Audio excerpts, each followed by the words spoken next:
Gnetum shoot TS or Gnetum shoot anatomy shows three major parts at engage. They are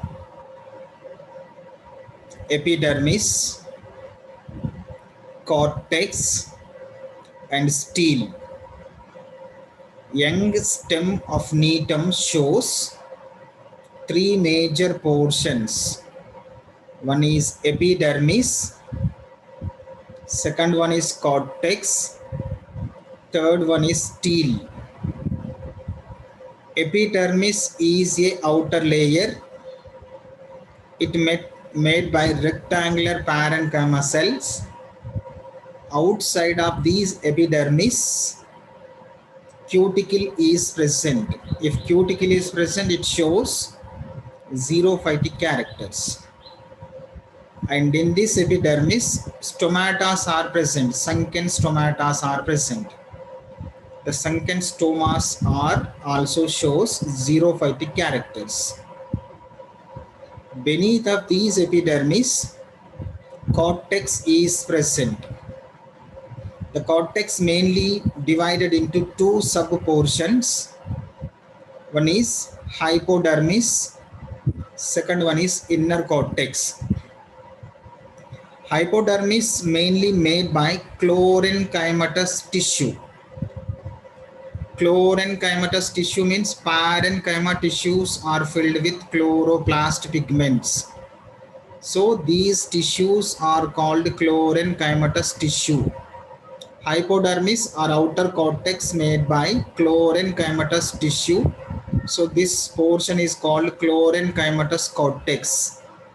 At engage of Gnetum shoot, participated in the photosynthesis to prepare food material. At engage only. Beneath of these chlorenchymatous cortex, parenchymatous cortex is present. The parenchymatous cortex mainly made by parenchyma cells. The cells are compactly arranged without any intercellular spaces. These cells are mainly helps in storage of starch food material. And in this inner cortex, fiber cells are present. The fiber cells are gives mechanical support to shoot.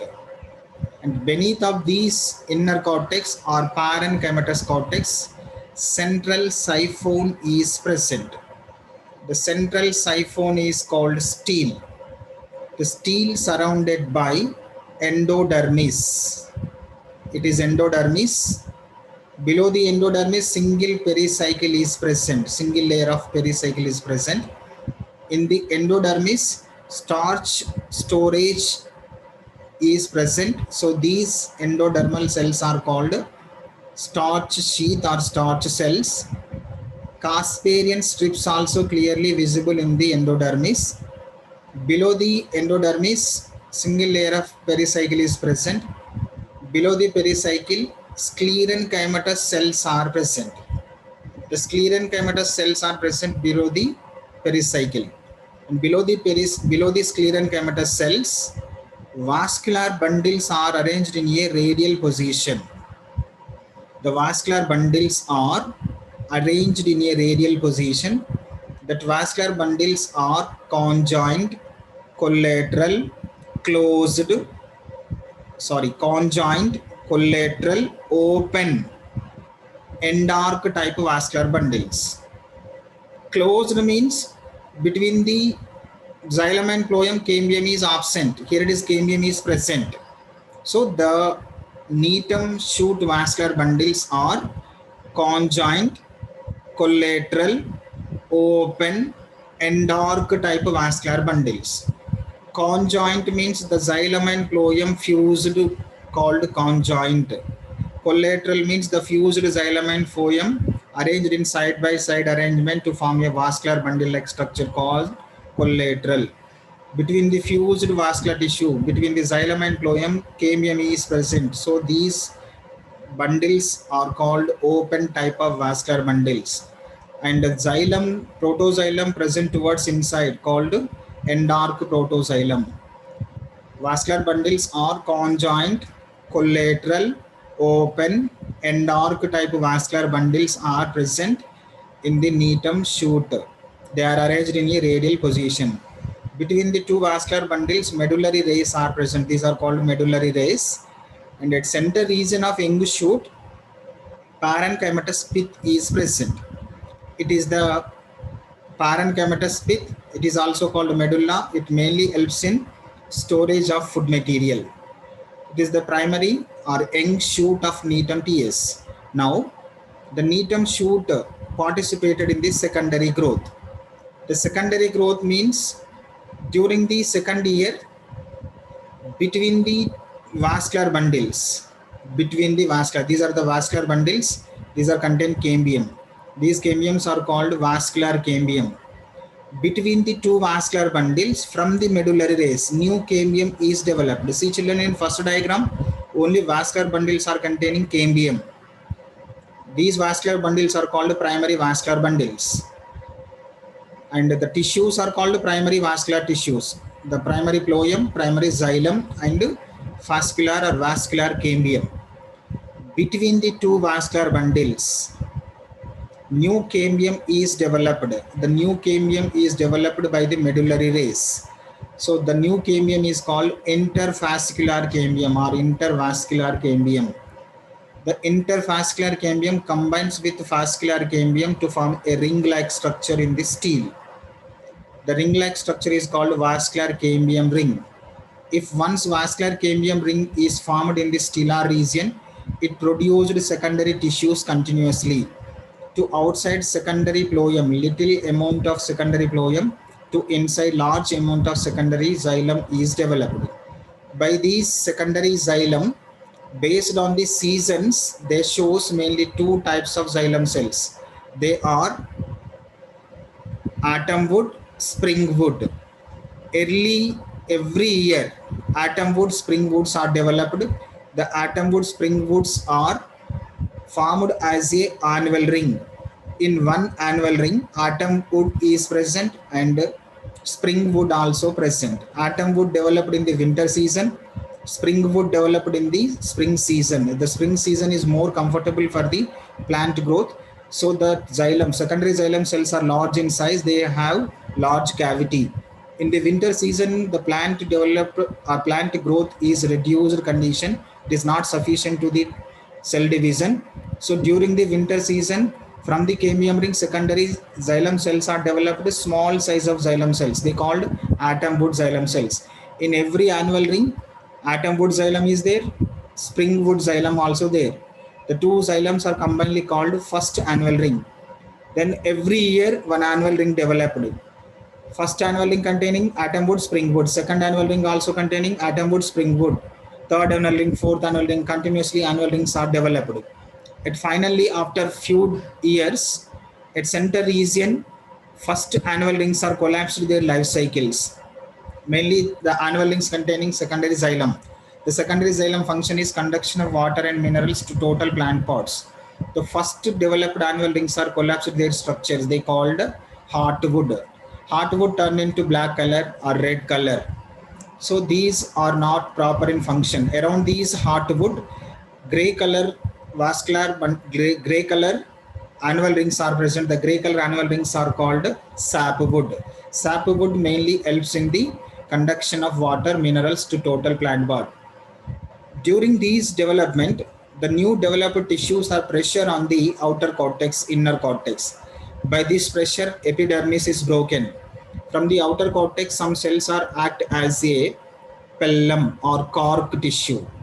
The cork tissue inside pellum or pellogen cambium is present. Cork cambium is present.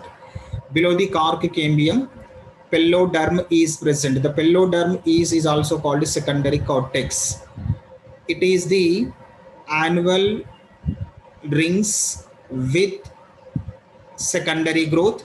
We can easily estimate the Gnetum plant age based on the annual rings called dendrochronology. Dendrochronology. In the diagram, only two annual rings are given. Means the plant age only second year, 2 years. First annual ring developed in the first year. Second annual ring developed in the second year. third year, fourth year, continuously annual rings are developed. The annual rings are shows vascular rays. The vascular rays are clearly visible when we cut the TS of secondary growth of shoot. Clearly visible these annual rings with vascular rays, secondary phloem, secondary cortex, secondary xylem. It is the normal secondary growth in the Gnetum shoot TS. But some Gnetum shoots, like in Gnetum ula, abnormal secondary growth will occur. Abnormal secondary growth means outside of the stellar region new cambium is developed. Initially, the vascular bundles are conjoined, collateral, open, end arc type. Between the two vascular bundle, cambium is formed. They're called intervascular cambium to form one annual ring-like structure. These cambium ring produced secondary tissues to outside, secondary tissues to inside in few days only. After completion of these activity, cambium ring activity, new cambium ring is developed from the outside of the stellar region. New cambium ring is developed from the outside of the stellar region. So outside of the stellar region, new cambium is developed called abnormal secondary growth. That new developed cambium ring produced vascular bundles at outside of the stellar region. That vascular bundle rows are called secondary vascular bundle rows. Then after completion of these secondary vascular bundles, again new cambium is developed at outside of these vascular bundles. The third oral vascular bundle, fourth oral vascular bundle, fifth oral vascular bundle, like continuous oral vascular bundles are developed from the outside of the stellar region. This type of secondary growths are called abnormal secondary growth. But in normal shoot of Gnetum, they shows Gnetum ula. Gnetum ula participated in the abnormal secondary growth, and Gnetum Niemann shoot participated in the normal secondary growth. It is important, children. It is the normal secondary growth in Gnetum Niemann, and in abnormal secondary growth in Gnetum ula. It is the abnormal secondary growth. Normal secondary growth means only one vascular cambium is formed in the stellar region. It only one vascular bundle cambium ring formed in the stellar region. That cambium ring produced continuously secondary tissues in the stellar region. But in abnormal secondary growth, continuously vascular cambium rings are developed at outside of the stellar region. First oral vascular bundles, they containing vascular cambium. Second oral vascular bundle, they containing vascular cambium ring. Third oral vascular bundle, they contain vascular cambium ring. Fourth oral vascular bundles, they contain vascular cambium ring. Like continuously vascular bundles with cambium rings are formed at outside of the stellar region. This type of secondary growths are called abnormal secondary growth. Abnormal secondary growth best example is Gnetum ula, and normal secondary growth best example is Gnetum Niemann. It is the shoot to TS of Gnetum.